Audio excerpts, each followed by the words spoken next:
Airport அதை முதல் ப்ரையாரிட்டியாக எடுக்கணும். எலக்ட்ரிசிட்டி வேணும், தண்ணி வேணும், ரோடுகள் வேணும், டிரான்ஸ்போர்ட்டேஷன் வேணும், நல்ல மருத்துவ வசதிகள் வேணும். இருக்கிற வசதிகள் போராது. கோயம்புத்தூர் உண்மையாகவே ஒரு பிளஸட் பிளேஸ். இன்றைக்கி வேல்யூ அடிஷன் ஜாஸ்தி பண்ணணும். வேல்யூ அடிஷன் ஜாஸ்தி பண்ணலைன்னா மற்ற லோ காஸ்ட் ஏரியாஸ் கூட நம்ம கம்பீட் பண்ண முடியாது. ஏன்னா அவங்க என்ன நினைக்கிறாங்க, கோயம்புத்தூரும் திருப்பூரும் அதே தன்னை போல் வளர்ந்துருக்கும். இப்போ ஒரு ஏர்போர்ட் பற்றி கோயம்புத்தூரில் பேசுனாங்க. ஒரே ஒரு இன்டர்நேஷ்னல் ஏர்போர்ட் ப்ராப்பராக நமக்கு கனெக்டிவிட்டி வந்துருச்சுன்னா கோயம்புத்தூர் பெருகிற மாதிரி இனி 10 மடங்கு தொழிலுடைய வளர்ச்சியை உச்சகட்டத்துக்கு பிடிக்கும்.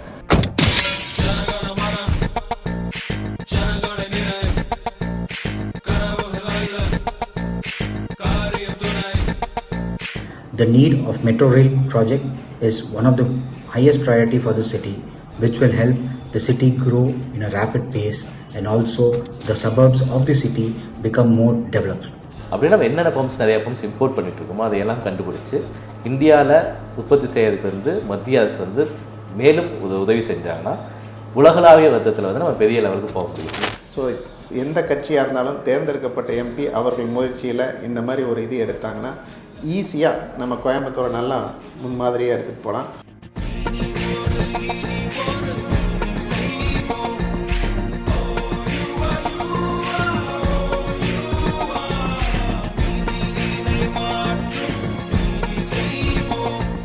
கோயம்புத்தூரில் பலவிதமான கஷ்டங்கள். கோவைக்கு முதல் கஷ்டம் பிஸ்னஸ் பீப்புளுக்கு அந்த கோவை ஏர்போர்ட்டு அதை முதல் ப்ரையாரிட்டியாக எடுக்கணும். ரெண்டாவது நான் நினைக்கிறது எக்ஸ்பிரஸ் வேஸ் ஹைவேஸில் அந்த எல்என்டி பைபாஸ் ரோடு போட்டு அது 20 வருஷமாச்சு. அது இடம் இருக்கேன். அது நிலம் கூட வாங்க வேண்டியதில்லை, ரோடு தான் போடணும். அந்த ரோடு போடாத இன்னுமே அதை கழிச்சிட்ருக்காங்க. அது ரொம்ப கஷ்டமான வேலை. அது நம்ம யாராக இருந்தாலும் எந்த எம்பி எலெக்ஷன் ஆனாலும் இந்த 2 வேலையும் எனக்கு முடிக்கணும்னு எனக்கு தோணுது. அப்புறம் எல்லாருக்குள்ள கஷ்டங்கள் தான். எது இல்லை, ஒவ்வொரு துறையினரும் ஒவ்வொரு கஷ்டத்தை சொல்லுவாங்க. அந்த துறைகளை எல்லாமே நிவர்த்தி பண்ணுற மாதிரி ஒரு நல்ல ஒரு எம்பி வேணும் நம்மளுக்கு. கோவை ஒரு அற்புதமான நகர். எல்லா விதமான ஃபெசிலிட்டிஸ் இருக்குது. நல்ல மக்கள், நல்ல நாகரிகமான மக்கள். கோவைக்கு என்ன தேவை? கோவைக்கு என்ன தேவைன்னா, இப்போ இருக்கிற பேருந்துகள் போகிறார், நிறைய பேர் கூட்டமாக போகிறார். நல்ல ஒரு டிராஃபிக் சிக்னல்ஸ் இருக்கணும். கசமுசன பெடஸ்ட்ரியன்ஸ் கிராஸ் பண்ண முடியறதில்லை. எலக்ட்ரிசிட்டி வேணும், தண்ணி வேணும், ரோடுகள் வேணும், டிரான்ஸ்போர்ட்டேஷன் வேணும், நல்ல மருத்துவ வசதிகள் வேணும். இருக்கிற வசதிகள் போராது. பணக்காரெல்லாம் பெரிய ஹாஸ்பிட்டல் போயிடுறாங்க. ஏழைகளுக்கு கொஞ்சம் இருக்குது, பட் இன்னும் நல்ல வசதிகள் வேணும். இந்தியாவிலேயே ஹெல்த் கேரில் நம்பர் 1 தமிழ்நாடு. தமிழ்நாட்டிலையும் நம்பர் 1 கோயம்புத்தூர். கோயம்புத்தூர் நம்பர் 1 இருக்கணும்னா எல்லாரும் பாடுபடணும். கவர்மெண்ட் மட்டும் பாடுபடுறதில்லை, நாமளும் பாடுபட்டு கோவையை நல்ல நகரமாக மாற்றுவதற்கு அதுதான் தேவை. கோவைக்கு என்ன தேவை? உழைப்பு தேவை, உயர்வு தேவை, நல்ல தலைமைகள் வேணும். நல்ல தலைமை, நல்ல கட்சிகள் ஆள வேண்டும். வணக்கம். செந்தமிழ் நாடென்னும் போதினிலே இன்பத்தேன் பாயுது காதினிலே. நிர்வாகம் நல்லா இருக்கணும்னா தலைமை நல்லா ஸ்ட்ராங்காக இருக்கும். தலைமை ஸ்ட்ராங்காக இருந்தால் பத்தாது, அந்த கூட ஒர்க் பண்ணுற அனைவரும் ஸ்ட்ராங்காக. எலெக்ஷன் வருது, எலெக்ஷனில் ஓட்டு போட்டு மக்கள் தேர்ந்தெடுக்கப்படும் பிரதிநிதிகளில் அங்கே அமர செய்ய வேண்டும். மக்கள் நீங்கள் தானே. நீ அவங்களுக்கு ஓட்டு போடு, இவங்களுக்கு ஓட்டு போட நான் சொல்ல போகிறது இல்லை. உங்களுக்கு யார் கரெக்டுன்னு படுதோ ஓட்டு போடுங்க. ஓட்டு போடாமல் வீட்டில் உட்காந்துட்டு யாரோ ஜெயிச்சா நம்ம சரியில்லைன்னு சரின்னு சொல்லக்கூடாது. நீ முதல்ல ஓட்டு போடு.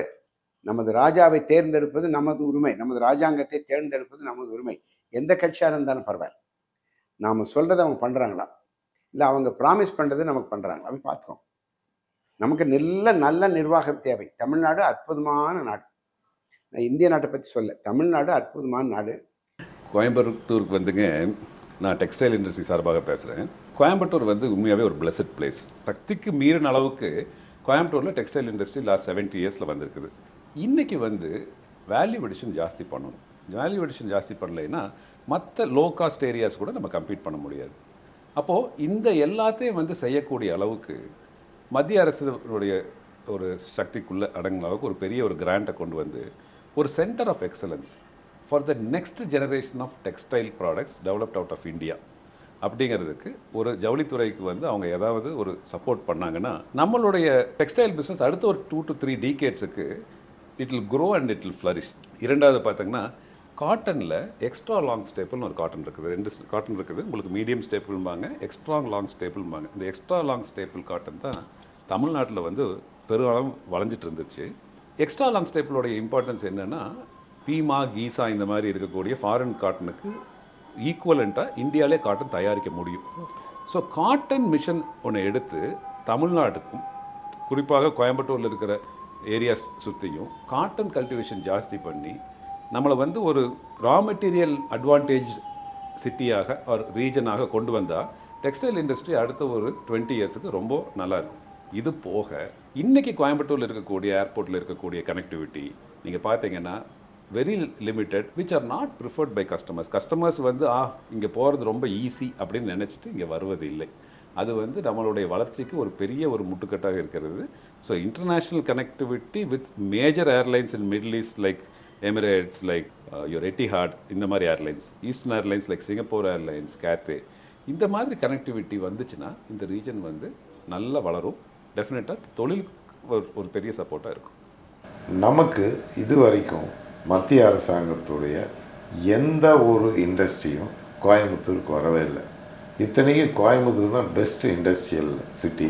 ஏன்னா அவங்க என்ன நினைக்கிறாங்க, கோயம்புத்தூரும் திருப்பூரும் அதே தன்னை போல் வளர்ந்துருக்கும். இப்போ ஒரு ஏர்போர்ட் பற்றி கோயம்புத்தூரில் பேசுனாங்க. ஒரே ஒரு இன்டர்நேஷ்னல் ஏர்போர்ட் ப்ராப்பராக நமக்கு கனெக்டிவிட்டி வந்துருச்சுன்னா கோயம்புத்தூருக்கு இருக்கிற மாதிரி இனி 10 மடங்கு தொழிலுடைய வளர்ச்சியை உச்சகட்டத்துக்கு பிடிக்கும். கோயம்புத்தூருக்கு வந்து நமக்கு ஃபெர்னியல் ரிவர்ஸ் கிடையாது. ஸோ நமக்கு குடிக்கிற தண்ணி இன்றைக்கி வந்து 15 நாளைக்கு ஒரு தடவை தான் மக்களுக்கு குடிக்கிற தண்ணி கிடைக்கிது. தெரிஞ்சோ தெரியாமையோ நம்ம சோலாஸ் டைம்லேயே கோயம்புத்தூரில் beautiful lakhs in and around கோயம்புத்தூரில் க்ரியேட் பண்ணியிருக்கிறாங்க. லேக்கு பூரா இன்றைக்கி டிச்சு தண்ணியும் இங்கே பக்கத்தில் போனாலே ஒரு கெட்ட வாசனை அடிக்கக்கூடிய ஒரு சூழலை உருவாக்கிட்டோம். ஃபஸ்ட்டு மக்கள் என்ன கேட்குறாங்க, குடிக்கிற தண்ணி. அது வந்து யாராக இருந்தாலும் அது உடனடியாக அது பார்க்கக்கூடிய ஒரு விஷயம். தயவு செஞ்சு அரசாங்கம் அதை வேகமாக எடுத்து இந்த தண்ணீர் பிரச்சனையை சால்வ் பண்ணணும். இன்னொன்று, கோவையை சுற்றி கண்டிப்பாக அரசாங்கம் ஒரு 2-3 கோல்டு ஸ்டோரேஜ் க்ரியேட் பண்ணால் இந்த விவசாய பொருள்களெல்லாம் அதில் வச்சு வீணாக்காமல் ப்ராப்பராக விவசாயிக்கும் நல்ல விலை கிடைக்கும், மக்களுக்கும் நல்ல பொருட்கள். இப்போது மக்களுடைய அத்தனை குப்பையும் கொண்டு போய் நம்ம வெள்ளலூரில் கொட்டிட்டோம். ஒரு 700 ஏக்கரை வெள்ளலூரில் குப்பையாக தான் இருக்குது. ஸோ அங்கே அந்த குப்பையை சீக்கிரமாக அந்த குப்பையை காலி பண்ணி சுத்தம் பண்ணி அதை உரமாக மாற்றி அந்த 700 ஏக்கரால் நல்ல ஒரு பசுமை காடுகள் தான் இருக்கணுமே ஒழிய குப்பையை போட்டு வியாதியை வர வைக்கக்கூடாது. ஜிஹெச் வந்து நம்மளோட சென்ட்ரலில் இருக்குது. அங்கே ஓரளவுக்கு தான் எக்ஸ்பேன்ஷனுக்கு இடம் இருக்குது, அதுக்கு மேலே இடம் இல்லை. ஏன்னா சிட்டி பெருசாகிடுச்சு. எப்படி சென்னையில் அவங்க ஒரு பெரிய ஹாஸ்பிட்டல் கட்டியிருக்கிறாங்களோ அது மாதிரி கோவையில் நம்ம மெடிக்கல் காலேஜில் ஒரு பெரிய மெடிக்கல் ஃபெசிலிட்டியோட ஒரு ஹாஸ்பிட்டல் வரணும். தர்மபுரி, சேலம் இங்கெல்லாம் வந்து பார்த்திங்கன்னா ஃபுட் பார்க்ஸ் போட்டிருக்காங்க.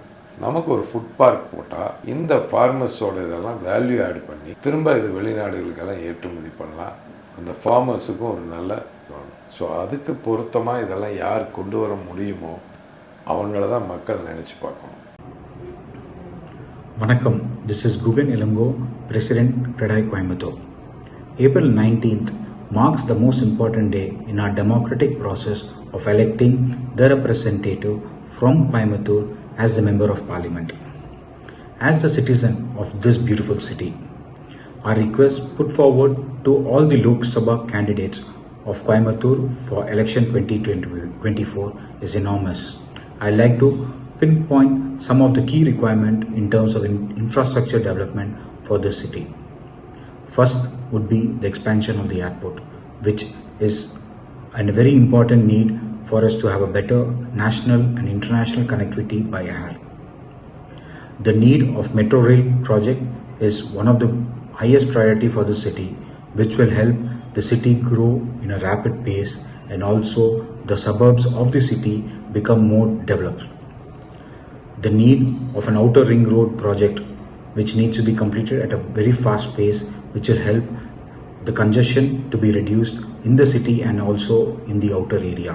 இப்போ நீங்கள் கோயம்புத்தூருக்கு என்ன தேவைன்னு கேட்டிங்கன்னா, மத்திய அரசாங்கம் ஒரு எம்பியா என்ன செய்ய முடியும், மத்திய அரசாங்கத்தை இன்ஃப்ளூயன்ஸ் பண்ணி தான் பண்ண முடியும். மத்திய அரசாங்கத்து மூலிமா இன்ஃப்ளூயன்ஸ் பண்ணி பண்ணுறதில்ல. மத்திய அரசாங்கம் வந்து கோயம்புத்தூர் பம்ப் தொழிலுக்கு நல்ல உதவி செஞ்சுட்டு இருக்காங்க. எந்த மாற்றம் கருத்துமே இல்லை.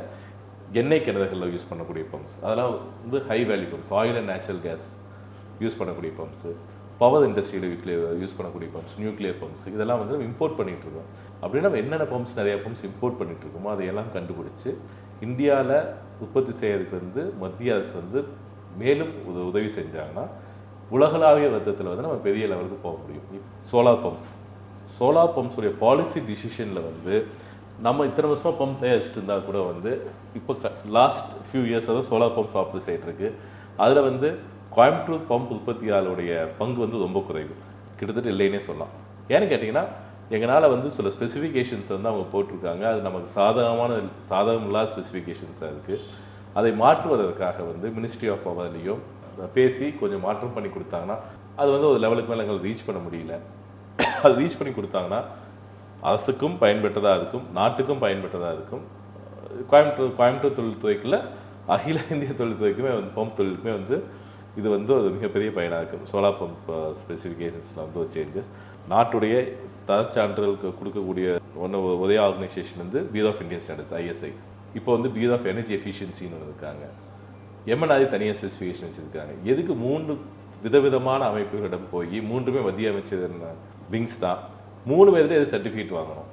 ஒரே ப்ராடக்ட் 3 சர்டிஃபிகேஷன் இருக்குது. ஒரு பக்கம் வாங்கினா அதை அக்செப்ட் பண்ணிக்கலாம்ல அப்படிங்கிறது எங்களுடைய ஒரு நீண்ட நாள் கோரிக்கையாக இருக்குது. நிறையா நேவல் அப்ளிகேஷன்ஸ், எங்களுக்கெல்லாம் நேவல் அப்ளிகேஷன்ஸில் வந்து ஒரு மிக சிறிய லெவலில் என்ட்ரி தான் சில பேர்த்துக்கு கிடச்சிருக்கு. கோஆர்டினேஷன் ஏற்படுத்தி கொடுத்து அவரே பர்சனலாக ஃபாலோ பண்ணி கொடுத்தாருன்னா டிஃபென்ஸ் சைட்லாம் வந்து பம்ப் செட் கண்டிப்பாக போக முடியும். EV மோட்டர்ஸ் சொல்லி இப்போ அரசாங்கம் வந்து ரொம்ப ஃபோக்கஸ் பண்ணி பண்ணுறாங்க. அந்த EV மோட்டர்ஸ் தயாரிக்கக்கூடிய கெப்பாசிட்டி எங்களுக்கு எல்லாத்துக்குமே இருக்கிறது. மத்திய அரசு ஒரு ஸ்கீம் ஒன்று இருக்குது. அந்த ஸ்கீமில் அந்த காம்பனண்ட்டை கொண்டு போய் கொடுத்து கோயம்புத்தூருடைய இந்த கெப்பாசிட்டியை வந்து அவங்களுக்கு புரிய வச்சு அந்த வடிவமைப்பு அதில் எங்கே நாங்கள்லாம் வந்து கோயம்புத்தூர் பம்ப் செட் இண்டஸ்ட்ரிக்கு தெரியாதுன்னு கேட்டிங்கன்னா EV மோட்டரின் வடிவமைப்பு, அதை எப்படி டிசைன் பண்ணுறது, அந்த டிசைனில் எப்படி சக்ஸஸ் பண்ணுறது, அதுக்காக வந்து ஒரு டெக்னாலஜி ஃபண்ட் ஏதாவது ஒன்று ஏற்படுத்தி கொடுத்தாங்கன்னா கட்டாயமாக வந்து நம் நாட்டு தேவையில் உலக தேவைகளை பூர்த்தி செய்யக்கூடிய அளவுக்கு வந்து எங்கள்கிட்ட கெப்பாசிட்டி இருக்குது. ஜென்ரல் அஸ் இண்டஸ்ட்ரியலிஸ்ட் கேட்டிங்கன்னு வைங்க, நான் சொல்லலாம், கோயம்புத்தூர் வந்து இது நாள் வரைக்கும் வந்து எந்த ஒரு பெரிய பொதுத்துறை நிறுவனமோ மிகப்பெரிய தொழிற்சாலையோ இல்லாத ஊதா இருந்து இத்தனை வளர்ச்சி அடைஞ்சிருக்குன்னு சொல்லலாம். அதுக்கு ஏதாவது ஒரு முயற்சி பண்ணி ஒரு இப்போ பார்த்தீங்கன்னா சேர்த்திங்கன்னா ஏதாவது ஒரு தொழிற்சாலை கோவை சுற்று வட்டாரத்தில் எங்கேயாவது இடத்துல உருவாக்கப்பட்டாது என்றால் அது வந்து ஃப்யூச்சருக்கு வந்து என்டர்பிரினர்ஷிப் டெவலப்மெண்ட் ஆகும். அதை சார்ந்து பல தொழிற்சாலைகள் டெவலப் ஆகிறதுக்கும் வந்து பெரிய வழிவகுக்கும். இதே வந்து புதுசாக MP வந்து கவனத்தில் பண்ணுறாருன்னா சிறப்பாக இருக்கும். உள்கட்டமைப்பு வசதின்னு எடுத்தோம்னா 3ஆக பிரிக்கலாம். ஒரு ஏர்போர்ட், ஒரு ரோட்வேஸ், ஒரு ரயில்வேஸ், இந்த மாதிரி 3ஆக பிரிக்கலாம். நம்ம கோவைக்கு நீங்கள் பார்த்தீங்கன்னா ரயில்வேவை பொறுத்த வரைக்கும் ரயில்வே முதல்ல மெட்ரோ ரயிலை கொண்டு வரணும். 20 லட்சத்துக்கு மேலே பாப்புலேஷன் ஏற்கனவே இருக்குது. எந்த நகரம் ஒரு 10 லட்சத்துக்கு மேலே பாப்புலேஷன் இருந்தால் உடனடியாக மெட்ரோ திட்டமிடல் தான் நம்மளது இங்கே இருக்க போக்குவரத்து நெரிசலை குறைக்க முடிகிறது. அதில் முதல்ல தேர்ந்தெடுக்கப்பட்ட MP ரயில்வே பொறுத்த வரைக்கும் இந்த மெட்ரோ ரயில் திட்டத்தை கோயம்புத்தூரில் உடனடியாக ஒரு திட்டத்தை செயல்படுத்துறதுக்கு அவர் எடுத்துகிட்டு போகணும். கோயம்புத்தூர் பெங்களூர் ஒரு இரவு நேர ரயில் வேணும். இது நம்ம கோரிக்கையாக, கோவை மக்களின் கோரிக்கையாக ரொம்ப நாளாக இருந்துகிட்ருக்குது.